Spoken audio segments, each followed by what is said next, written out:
All right, Chef Nanny Bubby back in our kitchen. Her Las Vegas Now Cooking School is back in session, you all, and we're checking in with where we're at in the syllabus. So you gave us an outline of topics we'd be covering over the next few months. So where are we now? We are on number 4, which this is my very favorite one. It's called Las Vegan or Vegan, and also we live in a food desert, which I'll explain in a minute. But I have to tell you, I've been doing research all over the valley, and this is my very favorite thing to bring to the air and to help inform our viewers of. But I have a quick, really funny story. I'll try to go fast. Okay.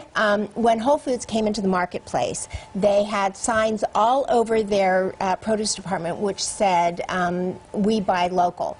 So I also started seeing signs 10, 15 years ago that said vegan on different things, thinking and reading it as vegan instead of vegan. And I thought vegan was a label for vegan grown local. So I've come a long way, let me tell you, about bringing this to the forefront. So let's take a look at what I've learned. So what I've learned about organic produce and buying local is exactly this. If we can go to that second graphic, is that in the last 5 years, our local farmers have actually converted most of their farms to the cannabis industry because it's actually more profitable for them. Whole Foods considers locally grown something that is within a 9-hour drive and in the state. So the closest farm that they buy from is in Yerington, Nevada, which is over the California border north of Reno, 9 hours away. Wow. The closest farm to us is an hour away called Desert Bloom Farms. It's just over the border in California by way of Pahrump. And you can do what's called a community-supported agriculture and order organic food from them. You share the cost of shipping here locally with you, with 300 other people, and then we go to that.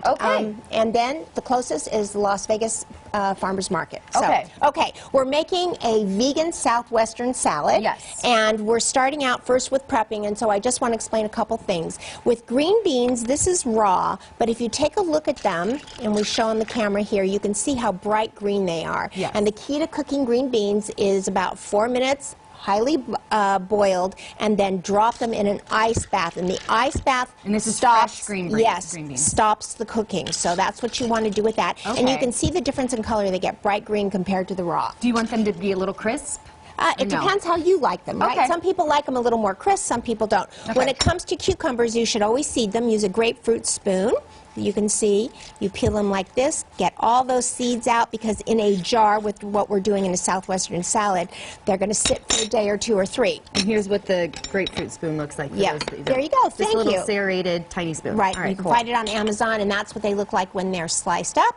Then tomatoes, my favorite tomato slicer. Right here, you take a tomato, push it down in. This is my favorite kitchen tool. There we go. And they're in half. Boom! Oh, that's easy. So we're going to start out with the dressing. We're going to take the cashews, put them in here. We're going to take avocado oil and put them here. We're going to take, I love this, chipotle pepper in adobo sauce. That makes me laugh. I don't know why. You're going to put in about 1/4 cup of that. Into the... Ooh, I like that. It's a little spicy. Then the other kitchen tool I love is when you squeeze the lime juice, you put this in, and this helps you get the juice right out of 2 limes right into here. You're going to throw in some garlic.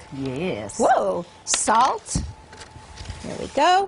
And some sweet paprika. You're going to whir it around and make it really creamy, make it what it is. And then what do we put in the actual salad? So this is where we start. This is what the dressing looks like once it's been... it's creamy. And I'll hold this right here, and I'm going to hand you this. So you layer first with the cabbage. Because it will absorb the... Is that enough? Or too much? Just like that. There you go. That way it won't get soggy. Let's do the green beans, which you can see I chopped them up. Then we're going to do the tomatoes. I like tomatoes. So here is the cucumbers. Just layer that without the seeds, which I love. You would normally put in corn, but we're not going to do corn now because corn is out of season, so you do not use the corn. What were those? Those are pistachio nuts. There's some jicama.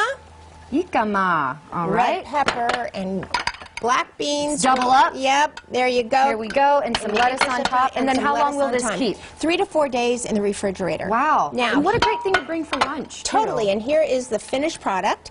So when you put the lettuce on top, you can either shake that one, which you can do, or you can just take this and dump it, right? And you can see that the dressing goes right on the top, the lettuce on the bottom. This was a little Nice. thick. You don't want to take a spatula to work with you every day, but there we go. I And there's love the it. dressing on top, and voila! There Food you go. prep made easy. Yes, and isn't that gorgeous? Eating Look local, at that. eating You fresh. did a great job. Well, I don't know about that. And Chef this one Nanny you can Bubby, shake. Thank you so much. I love it. Yes, it reminds me of those shaker salads Yeah. that they used to have in the 90s. All right. Guys, check out Chef Nanny Bubby on Facebook and Instagram. You see her handle and her website right there. And thank you to Chapman Automotive for sponsoring this segment. Always. Thank you, Lindsay. Great job. Great